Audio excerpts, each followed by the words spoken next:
Blood के बारे में देखेंगे कि ब्लड वेरी इंपॉर्टेंट टॉपिक है ऑल एग्जाम्स के लिए। हर एग्जाम के अंदर एक क्वेश्चन तो फिक्स आता है। यदि ये क्लास देख ली ना आप लोगों ने, एक क्वेश्चन फिक्स है। हर एग्जाम के अंदर ब्लड से, ब्लड प्रेशर से, क्लोटिंग से क्वेश्चन पूछा जाता है। ठीक है, तो आज हम शुरू करते हैं हमारा टॉपिक ब्लड। सबसे पहली बात है कि हम जनरल साइंस पढ़ रहे हैं या कोई सी भी हम जिसमें बायोलॉजी के बारे में पढ़ रहे हैं, तो यदि हम ह्यूमन बॉडी के बारे में पढ़ रहे हैं, किसी भी एनिमल के बारे में पढ़ रहे हैं, तो सबसे इंपॉर्टेंट क्या है, हमें ब्लड के बारे में पता रहना जरूरी है। ठीक है, ब्लड के बारे में पता रहना जरूरी है क्योंकि हमारी बॉडी में जैसे पूरे जो अर्थ है उसके ऊपर मीडियम क्या है, वाटर मीडियम है। हमें कोई भी सॉल्यूशन करना रहता है, यदि सॉइल के अंदर कुछ भी पेनिट्रेट करना रहता है, मिनरल्स भी प्लांट के अंदर जाते हैं, तो उस प्लांट के अंदर मीडियम क्या रहता है, वहां तो ब्लड फ्लो होता नहीं है। ब्लड फ्लो नहीं होता तो उनके अंदर क्या रहता है, मीडियम। उनके अंदर हम बात कर रहे हैं कि इंपॉर्टेंस क्या है ब्लड की, क्यों है हमारी बॉडी में ब्लड। तो वहां हमारी यदि हम प्लांट्स की बात करते हैं तो उनके अंदर मीडियम क्या रहता है, H2O रहता है, वाटर रहता है, वाटर फ्लो करता है। तो ऐसा नहीं हमारी बॉडी में ब्लड नहीं रहता, हमारी बॉडी में वाटर नहीं रहता। हमारी बॉडी में वाटर किस फॉर्म में रहता है, ऐसा तो है नहीं हमारी जो आर्टरीज है, वेन्स है, उनके अंदर वाटर फ्लो होगा, क्योंकि ह्यूमन से हमारे अंदर क्या है, रेस्पिरेशन करना है, ग्लूकोज लेके जानी है, H2 है, इम्यूनिटी है हमारे अंदर। तो इतने सारे फैक्टर है, तो वो सारी चीजें फ्लो कैसे होती है हमारी बॉडी में। ऐसी कौन सी चीज है कि हमने पाचन तो कर लिया, डाइजेशन हमने देख लिया, पाचन कर लिया, तो फिर अब बताओ कि डाइजेशन के बाद जो ग्लूकोज बनेगा, वो, और जब हम बात करते हैं रेस्पिरेशन की, तो हमने ऑक्सीजन ले ली, इंस्पायरेशन कर लिया, ऑक्सीजन पहुंच गया लंग्स तक। तो इस चीज को हमारी सेल्स तक पहुंचाने के लिए, हमारी जो कोशिकाएं हैं वहां तक पहुंचाने के लिए कोई मीडियम की जरूरत है। तो इंपॉर्टेंस ऑफ ब्लड यही है कि मीडियम की जरूरत रहती है। तो ब्लड का मेन काम क्या होगा, मीडियम। हमारी बॉडी के अंदर मीडियम प्रोवाइड करवाने का काम क्या कौन करता है, ब्लड। ब्लड का रीजन समझ में आ गया। अब हम बात करते हैं study of blood. Study of blood हम साइंस की कौन सी ब्रांच के अंदर करते हैं, स्टडी ऑफ ब्लड हम करते हैं हिमेटोलॉजी के अंदर। तो अब बताओ हिमेटोलॉजी के अंदर इसको लर्न करने में इजी कैसे होगा। सब लोगों को पता है ब्लड जो है वो कैसा कलर का दिखाई देता है। अभी हम बात कर रहे हैं जो ह्यूमंस है उनकी। यदि हम और एनिमल्स की बात करते हैं, कॉकरोच की, केंचुए की, तो कई जीवों के अंदर जो ब्लड होता है वो ब्लू कलर का भी होता है। ठीक है, अभी हम बात कर रहे हैं ह्यूमन ब्लड की।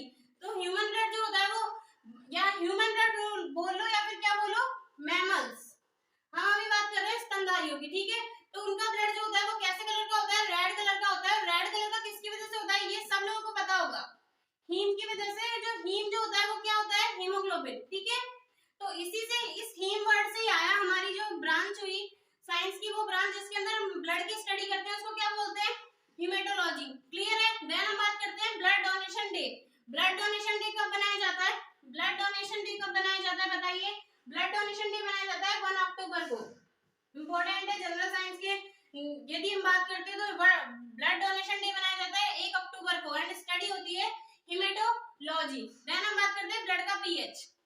कोई भी चीज जो लिक्विड मीडियम में है उसका जो है स्पेसिफिक क्या होगा, पीएच होगा। उसकी स्पेसिफिक जो है परासरण दाब होगा। ठीक है, तो ब्लड का जो पीएच होता है, ब्लड जो होता है क्षारीय होता है, उसका पीएच कितना होता है, 1.4। अब बताओ ह्यूमन बॉडी के अंदर कितना ब्लड पाया जाता है, कितना ब्लड पाया जाता है। बात करते हैं हम कि एक्सीडेंट वगैरह हो जाते हैं तो लोग कहते हैं कि बह गया भाई, बहुत सारा बाल्टी भर भर के हो गया, इतना तो ब्लड होता ही नहीं है। ठीक है, ब्लड कितना होता है, 5 लीटर्स। यदि हम मेल की बात करते हैं, मेल के अंदर जो ब्लड होता है वो होता है 6 लीटर समथिंग, और जो फीमेल्स होती है उनके अंदर ब्लड कम होता है, वो होता है 5 लीटर। तो 5 to 6 लीटर होता है ब्लड किसके अंदर, ह्यूमन बॉडी के अंदर। अब हम बात करते हैं उत्पत्ति की। उत्पत्ति के अंदर हम क्या देखते हैं, एम्ब्रियोलॉजी देखते हैं। तो एम्ब्रियोलॉजी के अंदर हमने बात करी थी 3 तरह की उत्पत्ति हो सकती है, या तो एक्टोडर्मल, मेसोडर्मल या फिर एंडोडर्मल। ठीक है, तो उत्पत्ति जो होती है वो ब्लड की कैसी होती है, मेसोडर्मल होती है। अब बात करते हैं कि भाई मेसोडर्मल क्यों है। ठीक है, मेसोडर्मल क्यों है, कारण समझ में आ गया। ब्लड की स्टडी क्यों कर रहे हैं, ब्लड क्यों इंपॉर्टेंट है, क्योंकि ब्लड जो है वो हमें मीडियम प्रोवाइड करवा रहा है, परिसंचरण तंत्र में बहुत जरूरी है ब्लड। और हम बात करते हैं कि मेसोडर्मल क्यों है, क्योंकि हमने एक ट्रिक बनाई थी जो मेसोडर्मल टिश्यूज हैं। जब हम बात करते हैं कनेक्टिव टिश्यू की, तो कनेक्टिव टिश्यू जितने भी है ना, सबकी उत्पत्ति क्या होती है, मेसोडर्मल होती है। तो ब्लड एक कनेक्टिव टिश्यू है या नहीं है, कनेक्ट करने का काम कर रहा है या नहीं कर रहा। बॉडी की हर सेल को कनेक्ट करने का काम कौन करता है, ब्लड करता है। तो ब्लड की उत्पत्ति कैसी होगी, मेसोडर्मल होगी। कैसी होगी, मेसोडर्मल होगी। अब बात करते हैं टिश्यू टाइप। अभी मैंने बताया कि ब्लड कैसा होता है, कनेक्टिव टिश्यू है। क्लियर है, क्यों है कनेक्टिव टिश्यू, कनेक्शन का काम कर रहा है, हर सेल को जोड़ने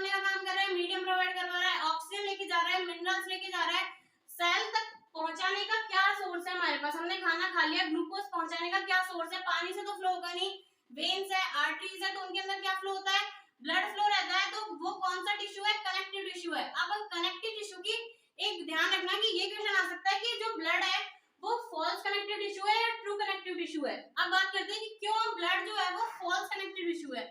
ध्यान रखना, ब्लड जो है वो फॉल्स कनेक्टिव टिश्यू है। फॉल्स कनेक्टिव टिश्यू क्यों है? कनेक्टिव टिश्यू के अंदर क्या होता है, फाइबर्स प्रेजेंट रहते हैं। जैसे हम बात करते हैं लिगामेंट की, ठीक है, लिगामेंट, बोन, कार्टिलेज, इन सब के अंदर क्या होता है, फाइबर्स प्रेजेंट रहते हैं। फाइबर्स कौन कौन से fibres, collagen fibre, elastin fibre. लेकिन ब्लड एक ऐसा कनेक्टिव टिश्यू है जिसके अंदर की फाइबर्स एब्सेंट रहते हैं। इसी वजह से जो ब्लड है उसको क्या बोलते हैं, फॉल्स कनेक्टिव टिश्यू। यहाँ तक ये 5-6 पॉइंट क्लियर हो गए हमारे। स्टडी ऑफ ब्लड क्या होता है, हेमेटोलॉजी। देन हम बात करते हैं ब्लड डोनेशन डे कब बनाया जाता है, 1 अक्टूबर को। ब्लड का पीएच कितना होता है, 7.4, ठीक है। क्वांटिटी होती है 5 लीटर टू 6 लीटर, ठीक है। देन हम बात करते हैं उत्पत्ति कैसी होती है, मेसोडर्मल, सारे क्लियर हो गए। एंड जो कनेक्टिव टिश्यू है वो किस प्रकार का कनेक्टिव टिश्यू है, वो है हमारा फॉल्स कनेक्टिव टिश्यू, ठीक है। अब हम बात करते हैं कंपोजिशन की। जो ब्लड का कंपोजिशन है ना वो कैसा होता है, ब्लड का कंपोजिशन होता है हमारा, ब्लड के अंदर क्या क्या चीजें पाई जाती है, सबको पता है, लाल रक्त कणिकाएं पाई जाती है, सफेद रक्त कणिकाएं पाई जाती है। तो अब हम उसी केस में बात करते हैं कि ब्लड के अंदर जो है कंपोजिशन की, कंपोजिशन मतलब संगठन, संगठन या कंपोजिशन, ठीक है। ब्लड, ब्लड का हमें क्या क्या पता चल गया, पीएच कितना है, 7.4। ब्लड के अंदर क्या क्या पाया जाता है, ये जो चार्ट बनने जा रहा है वो वेरी वेरी इंपॉर्टेंट है। तो ब्लड के अंदर होता है प्लाज्मा। प्लाज्मा का मतलब जो सॉल्युबल चीज है, जिसके अंदर चीजें तैर रही हैं, जो जो कार्पसल्स है वो किसके अंदर फ्लो कर रही है, किसके अंदर वो स्थित है, तो वो है हमारा प्लाज्मा, ठीक है। प्लाज्मा जो होता है वो होता है ब्लड कंपोजिशन का 55%। और जो कार्पसल्स होती है, कार्पसल्स मतलब कणिकाएं, ब्लड के केस में हम कोशिकाओं को क्या बोलने लग जाते हैं, कणिकाएं बोलने लग जाते हैं, कार्पसल्स या फिर कणिकाएं। अब बताओ यदि प्लाज्मा 55% है तो कणिकाएं कितनी होंगी, ऑब्वियसली 45% क्या होंगी हमारे पास, कणिकाएं होंगी। अब प्लाज्मा को क्लियरिफाई कर लेते हैं, फिर कार्पसल्स को डीप पढ़ेंगे। प्लाज्मा देखते हैं, प्लाज्मा क्या है, प्लाज्मा मैं बता रही हूँ लिक्विड है। जैसे ये हमने बनाई एक आर्टरी जिसके अंदर लिक्विड है, लिक्विड के अंदर पड़ी हुई है हमारी कार्पसल्स। तो किसी मीडियम की जरूरत रहेगी, मीडियम क्या होगा, सेम हर जगह मीडियम क्या है, पानी है। तो इसके अंदर 90 to 92% कितना H2O रहता है, एंड बाकी चीजें क्या रहती है, अदर। अब बताओ प्रोटीन जो है उनको कार्बोक्सिल बोल नहीं सकते, ग्लूकोज फ्लो हो रहा है, Na+ फ्लो हो रहा है, Cl- फ्लो हो रहा है, K+ फ्लो हो रहा है, इतने सारे आयन है जो इनऑर्गेनिक है, ऑर्गेनिक जैसे प्रोटीन है। प्रोटीन को किसी कोशिका की जरूरत है तो लीवर में फॉर्म हो गया, लीवर में बन गया, ठीक है, प्रोटीन बन गया, ग्लाइकोजन बन गया, किसके अंदर, लीवर के अंदर बन गया। तो लीवर से हमें क्या है, कोशिकाओं तक पहुंचाना है, कोशिकाओं तक पहुंचाना है, तो ऑब्वियसली ब्लड का कंपोजिशन होगा, ब्लड से तो फ्लो होगा। देन अदर के अंदर हम दो चीजें ले सकते हैं, फर्स्ट आता है इनऑर्गेनिक एंड सेकंड जो आता है वो आता है ऑर्गेनिक। इनऑर्गेनिक के अंदर क्या क्या आएंगे, प्रोटीन ऑर्गेनिक होता है, इनऑर्गेनिक होता है, विटामिन ऑर्गेनिक होता है, इनऑर्गेनिक होता है। बताइए, जो ऑर्गेनिक कंपाउंड्स हैं ऑर्गेनिक में आएंगे हमारे ऑल बायोमोलिक्यूल्स। बायोमोलिक्यूल्स की क्लासेस पहले हो चुकी है, तो आप उसमें से देख लेना यदि आप लोगों को प्रोटीन कार्ब्स पढ़ने हैं तो ऑर्गेनिक के अंदर आएंगे हमारे बायोमोलिक्यूल्स, क्योंकि हमने बायोमोलिक्यूल्स की डेफिनेशन क्या दी थी, लिविंग बॉडी के अंदर प्रेजेंट सभी कार्बनिक अणुओं को क्या कहा जाता है, बायोमोलिक्यूल कहा जाता है। तो बायोमोलिक्यूल के अंदर आएंगे हमारे प्रोटीन, ग्लूकोज मतलब प्रोटीन आएगा, फैट आएगा, विटामिन आएंगे और क्या आएगा, कार्बोहाइड्रेट आएगा, ठीक है। इनऑर्गेनिक के अंदर आते हैं हमारे NaCl क्या है, KCl क्या है, NaCl, KCl, Fe-, इतने सारे आयन होते हैं। आयनों की क्या जरूरत पड़ी, सबको पता है आयनों की जरूरत रहती है कोशिका को ध्रुवित करने के लिए। कोशिका ध्रुवित क्यों हो रही है भाई, कोशिका ध्रुवित हो रही है चेतना की वजह से। हम कॉन्शियस किसकी वजह से रहते हैं, ध्रुवता की वजह से, ठीक है। बाहर Na+ होता है, अंदर K- रहता है, क्लियर है। तो इनऑर्गेनिक के अंदर आते हैं हमारे Na+, K+, Cl-, NaCl ion आते हैं, और दूसरा क्या आते हैं, लवण आते हैं। इनऑर्गेनिक के अंदर क्या आता है, प्रोटीन आता है, कार्बोहाइड्रेट आते हैं और आते हैं विटामिन, ठीक है। यहाँ तक क्लियर है, प्लाज्मा क्लियर हो गया। प्लाज्मा का जो संगठन है वो क्या है, 90 to 92% होता है वाटर एंड अदर होते हैं 8%। इसके अंदर हम प्रोटीन को देखेंगे, 3 इंपॉर्टेंट प्रोटीन है जो बार बार पूछे जाते हैं, लास्ट ईयर सीजीएल का भी क्वेश्चन था। एल्ब्यूमिन प्रोटीन जो होती है वो क्या काम करती है, अभी हम देखेंगे इसके बारे में। कार्ड सेल्स के अंदर हमारी 3 कार्ड सेल्स आती हैं, फर्स्ट आती है डब्ल्यूबीसी, सेकंड आरबीसी एंड तीसरा आता है प्लेटलेट्स। प्लेटलेट्स ठीक है, जिसे क्या बोलते हैं, थ्रोम्बोसाइट्स। ठीक है, यहाँ तक क्लियर है। देन हम बात करते हैं, अभी हम प्लाज्मा को ही देखते हैं। प्लाज्मा के अंदर 3 कौन कौन से प्रोटीन पाए जाते हैं, ये सब आप साथ के साथ लिखते रहना। प्लाज्मा के अंदर पाए जाते हैं 3 प्रोटीन। फर्स्ट, इसको याद करने की ट्रिक है, albumin, albumin, globulin and thrombin, sorry albumin, globulin and third number पे आता है फाइब्रिनोजन। फाइब्रिनोजन प्रोटीन इंपॉर्टेंट है, क्लॉट में पढ़ेंगे। फाइब्रिनोजन प्रोटीन जब थ्रोम्बिन की एब्सेंस, थ्रोम्बिन की प्रेजेंस के अंदर फाइब्रिन में कन्वर्ट होता है तभी क्लॉट बनते हैं। और क्लॉट कैसे बनते हैं, ये जो जाले बनते हैं क्लॉट के टाइम हमारे कहीं पर लग जाती है, तो ये जो धागे होते हैं जिनकी वजह से क्लॉटिंग होती है और उनके बीच में डब्ल्यूबीसी आके फंस जाती है, तो ये जो जाल बनता है वो कौन से प्रोटीन का जाल होता है, यही फाइब्रिन प्रोटीन का होता है। ठीक है, देन हम बात करते हैं प्लाज्मा की। प्लाज्मा के अंदर हमारे 3 प्रोटीन होते हैं, फर्स्ट आता है एल्ब्यूमिन। बताओ एल्ब्यूमिन प्रोटीन किसके अंदर होता है, सिंपल है, जब हम एग पढ़ते हैं एग के अंदर होता है एल्ब्यूमिन प्रोटीन, याद करने में बिल्कुल डिफिकल्ट नहीं है। एल्ब्यूमिन प्रोटीन किसके अंदर प्रेजेंट रहता है, एग के अंदर प्रेजेंट रहता है। तो एल्ब्यूमिन का काम क्या होता है, स्कंदन हो जाता है एल्ब्यूमिन का। तो एल्ब्यूमिन जो है, इनके एक तो नाम याद रखना और इनके जो इंपॉर्टेंट काम है वो याद रखना।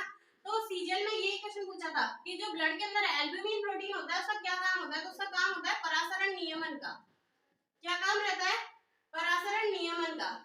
मतलब कि जो ऑस्मोसिटी है वो ब्लड की ऑस्मोसिटी है वो कौन रेगुलेट करता है, हमारी एल्ब्यूमिन प्रोटीन करती है। ग्लोबुलिन प्रोटीन, इम्यूनोग्लोबुलिन्स, जो आईजी होती है हमारी एंटीबॉडीज होती है। ठीक है, जो हमारी एंटीबॉडीज होती है वो कौन फॉर्म करता है, ये यही ब्लड की प्रोटीन है ग्लोबुलिन, जो कि क्या है, हमारी एंटीबॉडीज फॉर्म करती है। ठीक है, फाइब्रिनोजन अभी बता दिया, क्लोट फॉर्म करता है।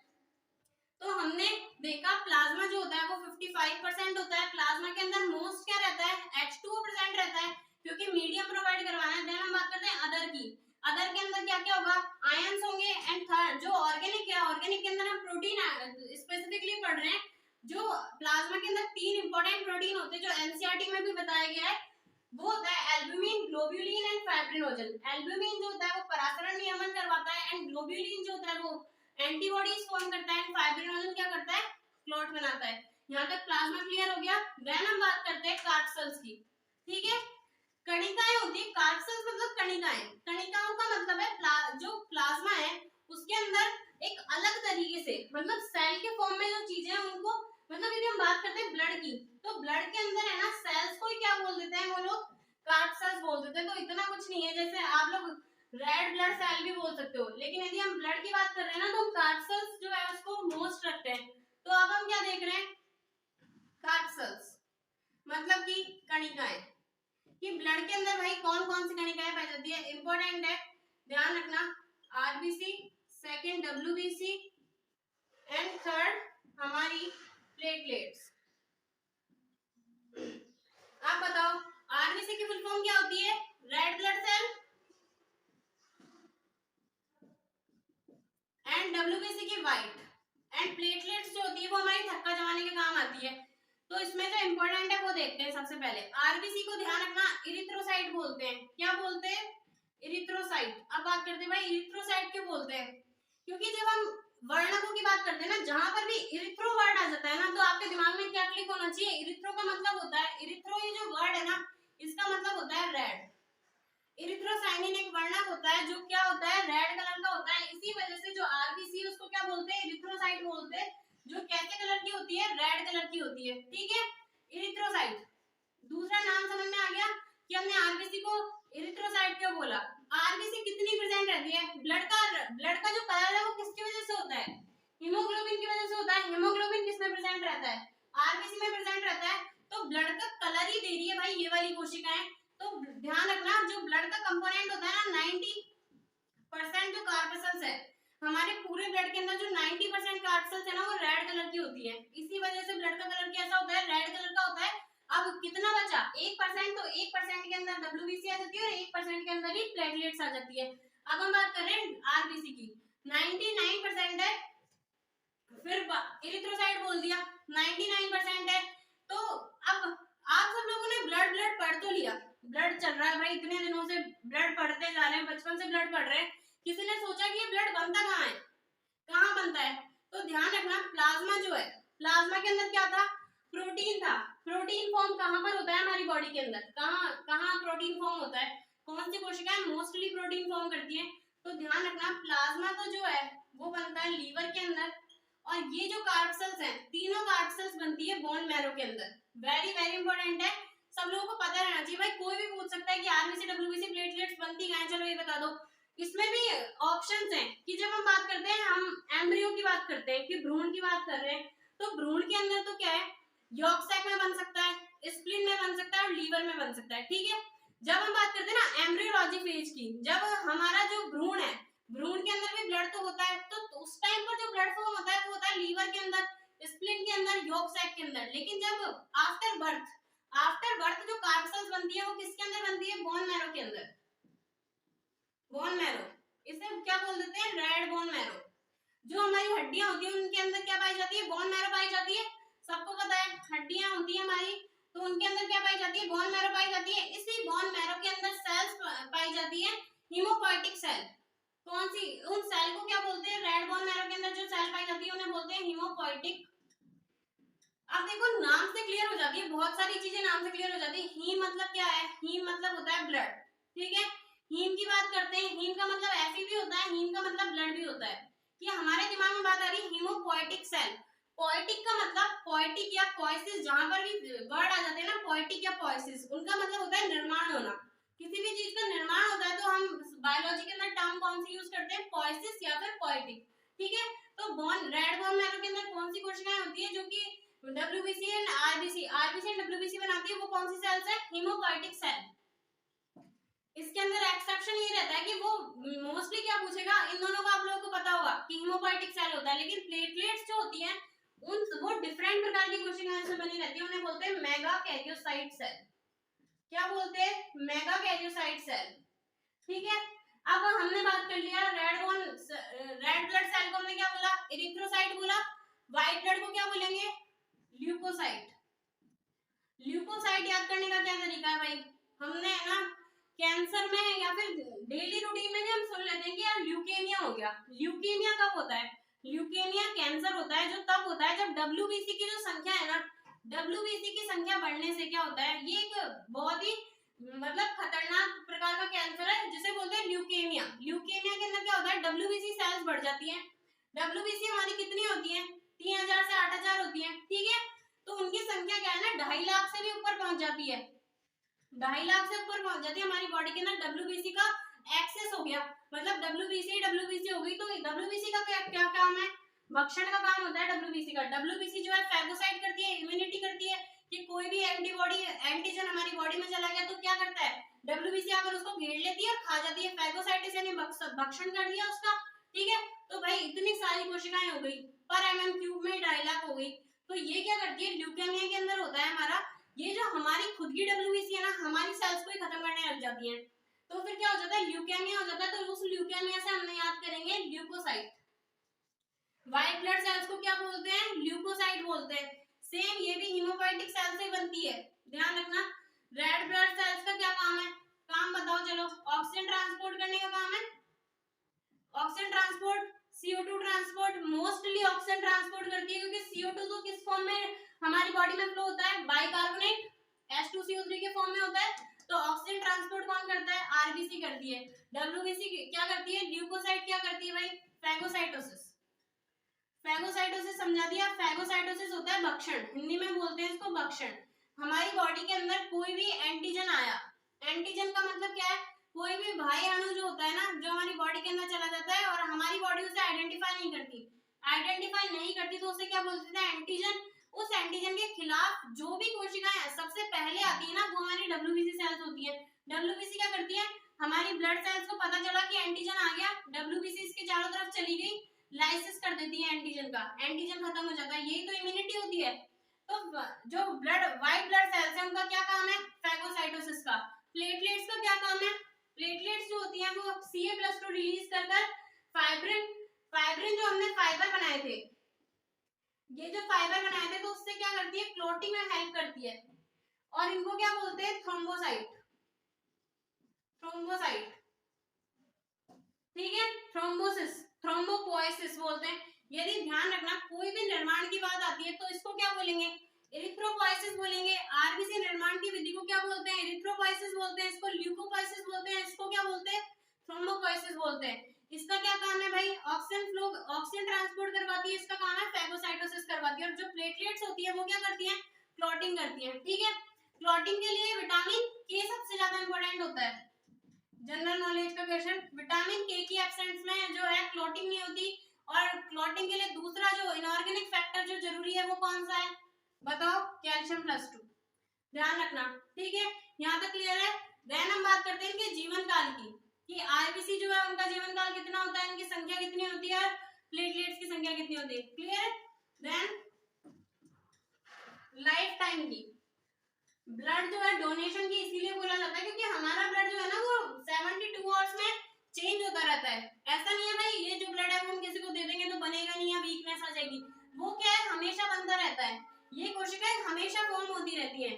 तो बात करते हैं आरबीसी के लाइफ टाइम की, तो आरबीसी का लाइफ टाइम कितना होता है, 120 डेज।